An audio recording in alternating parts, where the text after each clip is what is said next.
Kalau jihad sudah menembus hati kita, maka kita insya Allah dengan enteng ya, tidak takut mati, tidak takut bui, sudah enteng sekali ya. Yang kita hadapi ini kan kecil. Berbahaya sekali. Makanya orang Indonesia ini harus belajar dari negara-negara Arab. Itu negara Arab Timur Tengah itu runtuh tuh kenapa tuh? Kok bisa sampai seperti itu? Rakyatnya dihasut untuk memusuhi pemerintah yang sah. Bahwa perintah jihad fisabilillah itu jelas sekali tertera dalam kitab Taurat, kitab Injil, dan kitab Al-Quranul Karim. Konstruk jihad itu ada dalam ajaran Islam. Bagaimana kok muncul kata damai kalau belum perang? Kita mau pakai konstruk damai tapi nggak pernah perang, ya nggak mungkin. Mesti perang dulu. Itulah konstruk jihad. Alasan kita apa gitu loh? Perang sama siapa ya? Perang sama siapa? Aneh bin ajaib. Kalau mau jihad nggak di sini tempatnya. Kan aku jihad mau di ini taman wisata aja sama singa-singa. Jadi kita perlu gandengkan bahwa hayya 'alas shalah, hayya 'alal falah itu tetap itu sudah baku. Tapi untuk berjuang ini kita mengajak bangsa Indonesia khususnya umat Islam itu dengan hayya 'alal jihad, hayya 'alal jihad, Hayya 'alal jihad, hayya 'alal jihad. Di Indonesia nggak ada nih jihad. Jihad mau kemana Indonesia ini? Jihad sama siapa? Lo mau bunuh siapa di sini? Mau jihad apanya? Jihad nggak ada. Jihad sama siapa? Aneh bin ajaib ya. Kalau mau jihad nggak di sini tempatnya. Kan aku jihad mau di ini taman wisata aja sama singa-singa. Dan saudara kita Joko Widodo ya, ini orang Solo yang mula-mula seperti memberikan harapan, tapi lama-lama menjadi makin mendung, makin gelap, dan mungkin memang perlu dilengserkan. Makanya sekarang ini zamannya Pak Jokowi, kita harus jaga Pak Jokowi ini Pak. Runtuhnya Pak Jokowi, runtuhnya majelis taklim. Runtuhnya Pak Jokowi, runtuhnya pondok pesantren. Dan saya benar-benar bangga ya punya presiden seperti Pak Jokowi. Karena apa? Mulai orang pakai jilbab tambah banyak. Kemudian tentara pakai jilbab mulai banyak. Polisi pakai jilbab mulai banyak. Majelis taklim berkembang di mana-mana. Pondok pesantren di mana-mana. Ini presiden yang ke-7 ini itu memang sudah melakukan banyak sekali langkah-langkah yang menghancurkan masa depan bangsa dan negara Indonesia. Mana yang katanya rezim ini mengkriminalisasi ulama? Mana? Apanya yang dikriminalisasi? Pondok di mana-mana, masjid di mana-mana, nggak ada IMB. Mana ada kesulitan berdakwah ini?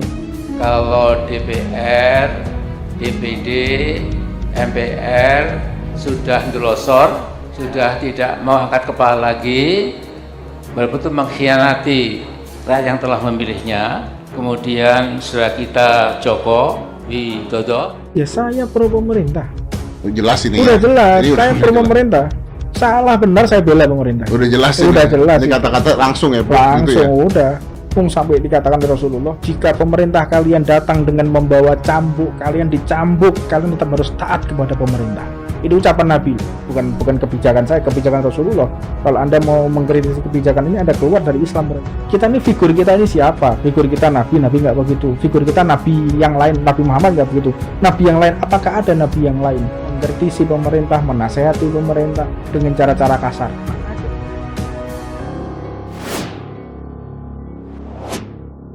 Pendiri Partai Umat Amin Rais kembali jadi sorotan publik. Setelah mengeluarkan pernyataan mengenai gerakan People Power, Amin Rais kini kutip azan untuk mengajak menumbangkan Presiden Republik Indonesia Joko Widodo. Video Amin Rais yang mengajak tumbangkan Jokowi dengan kalimat azan itu viral di media sosial pada Jumat 16 Juni 2023. Seperti diketahui, pernyataan Amin Rais tersebut terlontar dalam acara dialog nasional bertema Rakyat Bertanya, Kapan People Power yang digelar oleh Ormas Mega Bintang di Gedung Umat Islam Kartopuran Solo Minggu 11 Juni 2023. Dalam pernyataannya, Amin Rais menyerukan kumandang kalimat azan.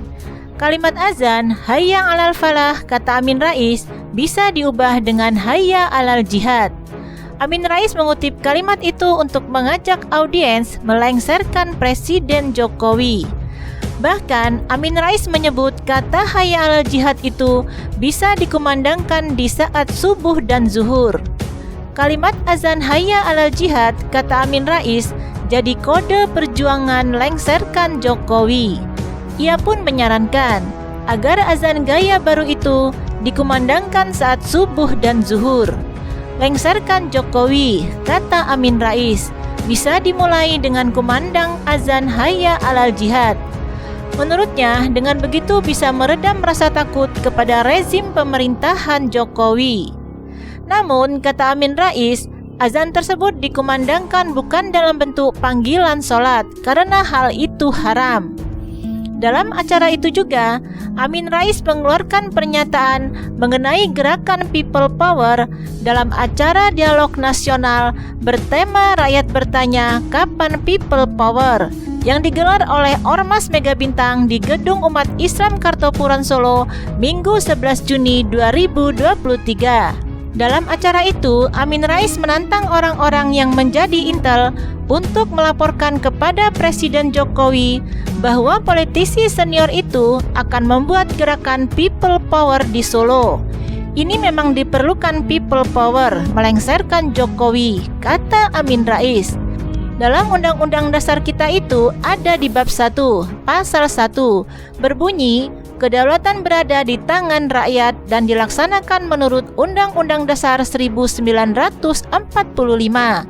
Amin Rais menilai, jika Jokowi awalnya diidam-idamkan rakyat, dia mengakui Jokowi awalnya menjadi pemimpin yang bisa diamanahi harapan, namun kini justru makin jauh dari visi kerakyatan. Saudara Joko Widodo ini orang Solo yang semula seperti memberikan harapan, tapi lama-lama makin mendung, makin gelap dan mungkin perlu dilengsarkan, jelasnya. Ini presiden ke-7 yang langkah-langkahnya telah mengkhianati bangsa Indonesia, jelasnya. Amin Rais menyerukannya sambil mengangkat buku berjudul Jokowi Menang Karena People Power. Menurutnya, jika Jokowi menjadi presiden karena kehendak rakyat, maka ia juga bisa dilengsarkan dengan alasan yang sama. Berbeda dengan pernyataan Amin Rais yang ingin melengsarkan Presiden Jokowi, beberapa bulan lalu Habib Hussein Bagil terang-terangan menyebut bahwa dirinya merupakan pendukung pemerintah. Pendakwah asal Tuban, Jawa Timur itu juga mengaku kecewa dengan sejumlah ulama yang kerap menebarkan ujaran kebencian kepada pemerintah dalam ceramahnya. Mewakili para kiai dan habib yang kerap melontarkan narasi kebencian baik kepada pemerintah, Presiden Jokowi, hingga institusi TNI Polri, Habib Hussein juga pun meminta maaf. Saya pro pemerintah, salah atau benar saya bela pemerintah, kata Habib Hussein saat menjadi bintang tamu di podcast Deddy Kobuser. Di kesempatan yang mulia ini, mudah-mudahan didengarkan oleh Presiden kita, Baginda Presiden Joko Widodo. Mudah-mudahan beliau memaafkan, lanjut dia. Habib Hussein Bagil lantas menyebut bahwa Indonesia berulang kali ingin diruntuhkan, mulai zaman Presiden Soeharto, B.J. Habibie, Megawati, hingga Abdurrahman Wahid alias Gus Dur. Untuk itu, di era pemerintahan Jokowi ini, ia berharap masyarakat Indonesia bisa saling menjaga, sebab runtuhnya Jokowi akan berdampak pada majelis taklim hingga pesantren. Pokoknya sekalinya zaman Pak Jokowi, kita harus jaga Pak Jokowi ini bareng-bareng. Runtuhnya Pak Jokowi, runtuhnya majelis taklim. Runtuhnya Pak Jokowi, runtuhnya pondok pesantren, ujar dia. Tak hanya itu, pendakwah yang dikenal dekat dengan Kasat Jenderal TNI Dudung Abdurrahman itu juga mengaku bangga dipimpin oleh Jokowi. Salah satunya karena banyaknya orang yang berjilbab di era Jokowi. Saya benar-benar bangga punya presiden seperti Pak Jokowi. Karena apa? Mulai orang pakai jilbab tambah banyak. Kemudian tentara pakai jilbab mulai banyak. Polisi pakai jilbab mulai banyak. Majelis taklim berkembang di mana-mana, pondok pesantren di mana-mana, ujar Habib Hussein. Ia lantas meminta masyarakat Indonesia untuk belajar dari negara-negara Timur Tengah seperti Libya dan Suriah yang runtuh karena rakyat dihasut untuk memusuhi pemerintah yang sah. Makanya orang Indonesia ini harus belajar dari negara-negara Arab, ucap dia.